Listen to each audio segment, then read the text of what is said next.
Disaster response equipment has now arrived in New Orleans and is pre-staged across the city to respond to possible flooding during Hurricane Harvey.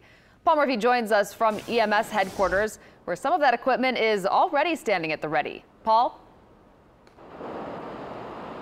Natalie, the city of New Orleans is expected to use the EMS headquarters here near Central City as a base of operations of sorts for high water vehicles and other flood response equipment. While it's still hard to predict the full impacts here associated with Harvey, we found people across the city preparing for the storm. This was the scene on North Peter Street in the French Quarter this afternoon. A crew boarded up the windows at Urban Outfitters as a precaution, with Hurricane Harvey still growing stronger in the Gulf.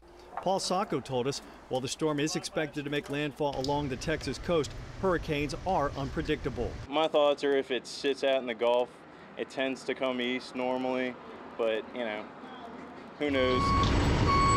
There were also people in New Orleans filling sandbags to help protect their homes and businesses from potential flooding. With the city drainage system still weakened by broken pumps, Harry Williams isn't taking any chances. We're going to be on the east side of it. That's nothing but water. Everybody who lives here should know that. And you just got to be prepared, because if you ain't prepared, you're going to get caught short. The city has pre-staged trucks, boats, and other equipment. Harvey is expected to bring 5 to 10 inches of rain to New Orleans, maybe more depending on the rain bands associated with Harvey. The Louisiana National Guard is also getting its troops, high water vehicles, and helicopters ready just in case. You make sure all your vehicles are up and running. You crank up the boat motors. You make sure your boats are running.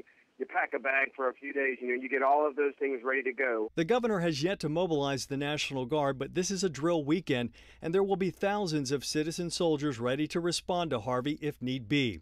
City first responders are also staffing up this weekend. So we're prepared to, like we would in any large disaster, as the incident escalates, we'll call in until we reach our maximum capacity of calling everyone in like we would in a major hurricane.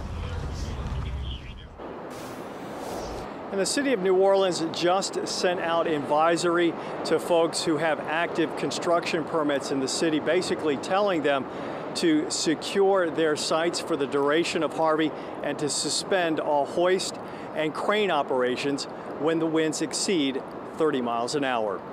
We're live near Central City. Paul Murphy, Eyewitness News.